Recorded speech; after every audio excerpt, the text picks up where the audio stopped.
سیدنا علی المرتضیٰ رضی اللہ تعالی عنہ کی پیدائش ہوئی تو روایات میں آتا ہے کہ وہ آنکھیں نہیں کھولتے تھے۔ حضور مبارکباد دینے گئے اور اپنے بھائی کو دیکھنے گئے تو ان کی والدہ حضرت فاطمہ بنت اسد رضی اللہ تعالی عنہا نے کہا، بیٹا پیدا تو ہوا ہے لیکن پریشانی یہ ہے کہ آنکھیں نہیں کھولتا۔ تو آقا کریم علیہ السلام نے اپنا لعاب حضرت علی المرتضیٰ کے منہ میں ڈالا تو مولا علی نے آنکھیں کھول لیں۔ گویا سیدنا علی المرتضیٰ رضی اللہ تعالی عنہ نے آنکھیں کھولی تو پہلا جلوہ رخ والضحیٰ کا دیکھا، اس رخ نور کو دیکھا۔ اللہ اکبر، قربان جائیں سیدنا علی المرتضیٰ کی آنکھوں پر، جس کا پہلا نظارہ رخ محبوب تھا، اور پھر بچپنے کی عمر حضور کی قربت میں، حضور کی صحبت میں، حضور کی تربیت میں بسر ہوئی۔ آقا کریم علیہ السلام جب اللہ کے حکم سے اعلان نبوت فرمایا تو سیدنا علی المرتضیٰ رضی اللہ تعالی عنہ نے ایمان لانے والوں میں سر فہرست اپنا نام لکھوایا، اور آقا کریم علیہ السلام کے ساتھ پھر ہر محاذ پہ کھڑے ہوئے نظر آئے۔ سیدنا علی المرتضیٰ فرماتے ہیں کہ رسول رحمت نبی اکرم صلی اللہ علیہ وآلہ وسلم نے ارشاد فرمایا کہ اے علی، تیری مثال حضرت عیسیٰ کی ہے۔ حضرت عیسیٰ کا ماجرا یہ تھا کہ ان سے دو طرح کے لوگوں کا معاملہ ہوا اور دونوں گمراہ ہوئے۔ ایک وہ جنہوں نے حد سے زیادہ ان سے محبت کی اور اس قدر بڑھا چڑھا دیا کہ انہیں اللہ کا بیٹا قرار دے دیا، اور دوسرے یہودی تھے جو اس قدر بغض رکھا سیدنا عیسیٰ علیہ السلام سے کہ ان کے قتل کے درپے ہوئے، ان کی ماں پہ تہمت لگائی۔ سیدنا علی المرتضیٰ فرماتے ہیں کہ میرے حضور نے فرمایا تیری مثال بھی حضرت عیسیٰ کی، تیرے معاملے میں آ کر بھی دو لوگ برباد ہوں گے، ایک محبت کی وجہ سے برباد ہوں گے، ایک بغض کی وجہ سے برباد ہوں گے۔ ایک محبت میں ایسے افراط کریں گے، اس قدر محبت میں تجاوز کر جائیں گے، حد سے بڑھ جائیں گے کہ وہ کہیں گے تیرے بارے جو نہیں کہنا چاہیے۔ حتیٰ کہ سیدنا علی المرتضیٰ رضی اللہ تعالی عنہ کی محبت میں لوگوں نے تمام صحابہ پر سب و شتم کو جائز سمجھ لیا، اور ایک طبقہ ایسا بھی ہے جو سیدنا علی المرتضیٰ رضی اللہ تعالی عنہ کو خدا اور الہ کہتا ہے۔ یہ نصیری سیدنا علی المرتضیٰ رضی اللہ تعالی عنہ کو الہ کہتے ہیں، علی اللہ کا نعرہ لگاتے ہیں۔ ایک طبقہ محبت میں تجاوز کر کے اس قدر جو ہے وہ سیدنا علی المرتضیٰ کے بارے میں اعتقاد قائم کرتا ہے کہ وہ گمراہی کے گڑھے میں جا گیا، اور ایک طبقہ وہ ہوگا جو تیرے ساتھ بغض رکھ کے برباد ہوگا۔ سیدنا علی المرتضیٰ رضی اللہ تعالیٰ عنہ کا نام بھی گوارا نہیں ہوگا۔ سیدنا علی المرتضیٰ کا نام لیا جائے تو طبیعت میں بے چینی اور اضطراب پھیل جائے گا۔ اور ایک طبقہ ایسا ہے نواسب کا، نواسب باقاعدہ 10 محرم کو سیدنا علی المرتضیٰ رضی اللہ تعالی عنہ کے شہزادے کی شہادت کے دن کو عید کے طور پہ منایا کرتے ہیں۔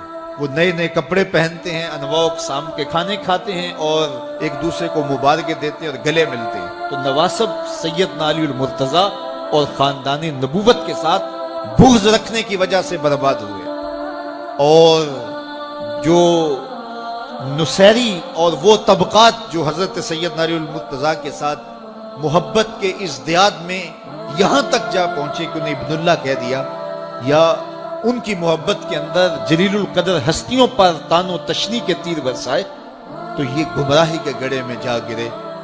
تو میں کہتا ہوں انہیں مبارک ہو جو سیدنا علی المرتضیٰ رضی اللہ تعالیٰ عنہ کے ساتھ وہ پیار کرتے ہیں جو شریعت اسلامیہ، شریعت بیضا کا تقاضا ہے، جس سے رسول اللہ کی آنکھیں بھی ٹھنڈی ہوتی ہیں، اصحاب رسول کی آنکھیں بھی ٹھنڈی ہوتی ہیں، اور اہل بیت رسول کے دلوں کو بھی قرار پاتے ہیں۔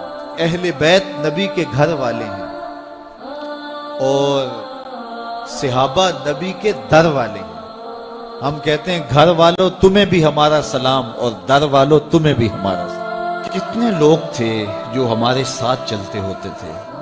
آپ ذرا اپنے ذہن پہ زور دیں.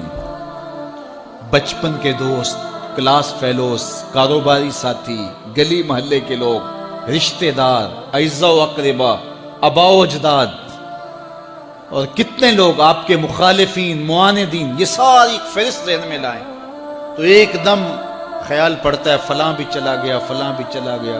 کوئی سال کے بعد اچانک کوئی بات یاد آتی ہے تو یاد آ جاتا ہے، کوئی 6 ماہ کے بعد یاد آتا ہے. کئی ایسے لوگ ہیں کہ سال ہا سال بعد یاد، ہاں وہ بھی ہوتا تھا.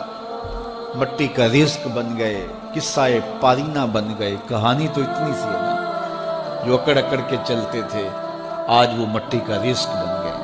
جو اپنے بدن پہ چٹکی مٹی بھی نہیں پڑنے دیتے تھے آج ان کے کفن بھی تار تار ہو گئے.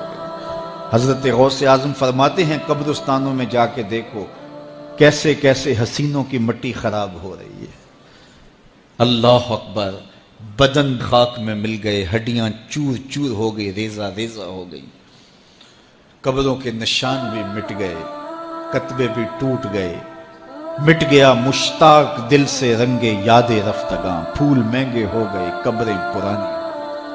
کون کسی کو یاد کرتا ہے؟ اور اسی طرح ہم مل کے مٹی کا رزق بننے والے ہیں، لیکن کوئی ایسا کام چھوڑ جائیں گے، اپنے رب سے جڑ جائیں گے، اپنے رب کے بندوں سے جڑ جائیں گے، رسول کریم کے دامن کو تھام لیں گے تو پھر موت بھی مرنے نہیں دے گی. پھر سر خرو اور سر بلند ہوں گے، پھر عزتوں کے تاج سروں پہ رکھے جائیں گے، وقار کی مسند پہ بٹھائے جائیں گے. فقیر نام تنا دا باؤ، قبر جنہ دی جیوے ہو. پھر قبروں پہ بھی چراغاں ہوگا جب ہم ان سے جڑ جائیں گے. تو یہ مختصر زندگی کی تمام تر لطافتوں کے حصول کے ساتھ گزرنی چاہیے. کتنے نوجوان ہیں جنہوں نے اپنی توبہ کو مؤخر کیا تھا بڑھاپے کے لیے اور آج قبرستانوں میں دفن ہیں. آپ جا کے قبرستانوں میں دیکھیں، وہ سوچتے تھے کہ ابھی تو جوانی ہے، جوانی سے لطف اندوز ہو لیں، بڑھاپے میں توبہ کر لیں گے. لیکن بڑھاپا نہیں آیا، موت آ گئی. موت تو برحق ہے، یہ تو آ کے رہنی ہے، لیکن بڑھاپا لازمی نہیں ہے کہ ضروری آئے. حضرت امام غزالی نے ایک بڑی خوبصورت بات لکھی. فرماتے ہیں معاشرے میں نظر دوڑا کے دیکھو، زیادہ بچے ہیں، زیادہ جوان ہیں یا زیادہ بوڑھے ہیں؟ تو کہا آپ کو بچے زیادہ ملیں گے. ہر گھر میں دیکھ لیجئے، بچے زیادہ ہوں گے، جوان ان سے کم ہوں گے، بوڑھے ان سے کم ہوں گے. تو اگر بوڑھے تھوڑے ہیں، جوان زیادہ ہیں، تو غزالی فرماتے ہیں پھر بات سیدھی سیدھی ہے، بڑھاپے تک کوئی کوئی پہنچتا ہے، زیادہ جوانی میں چلے جاتے ہیں. اور کہا کہ اگر جوانوں سے بچے بھی زیادہ ہیں تو پھر اس کا مطلب ہی سیدھا سیدھا ہے کہ جوانی تک سارے نہیں پہنچتے، بہت بچپن میں چلے جاتے ہیں. غرہ کس پہ، ناز کس پہ، غرور کس پہ، تکبر کس پہ؟ تو یہ مختصر زندگی جو اللہ کی امانت ہے، اس کو اللہ کے نام پہ گزارو. جو بیت گئی وہ بیت گئی، وہ تو منہا ہو گئی زندگی سے. وہ مجھے رات سے کچھ لوگ میسج بھیج رہے ہیں کہ آج 16 مارچ ہے اور آپ کا پیدائش کا دن ہے، مبارک ہو. اللہ سب کو جزا دے. لیکن میں آج اپنی چھوٹی بیٹی کو بھی کہہ رہا تھا، وہ مجھے بولی کہ ابو آپ کو مبارک ہو. تو میں نے کہا کہ آپ ہاتھ اٹھا کے اللہ کی بارگاہ میں دعا کرو کہ اللہ آپ کے باپ کے 46 سال کے گناہ معاف کر دے. یہ تو زندگی گزر گئی ہے، 46 سال میرے ہاتھ سے نکل گئے ہیں. میں الٹا بھی لٹک جاؤں تو یہ میرے ہاتھ نہیں آ سکتے. اگر میں نے اچھے گزارے ہیں تو مجھے مبارک ہو اگر قبول ہو گئے ہیں، اور اگر اچھے نہیں گزرے تو مجھے توبہ کرنی چاہیے. زندگی کی کوتاہیوں سے توبہ کرنی چاہیے. ہم سمجھتے ہیں ہم بڑے ہو رہے ہیں، حقیقت میں ہم چھوٹے ہو رہے ہیں.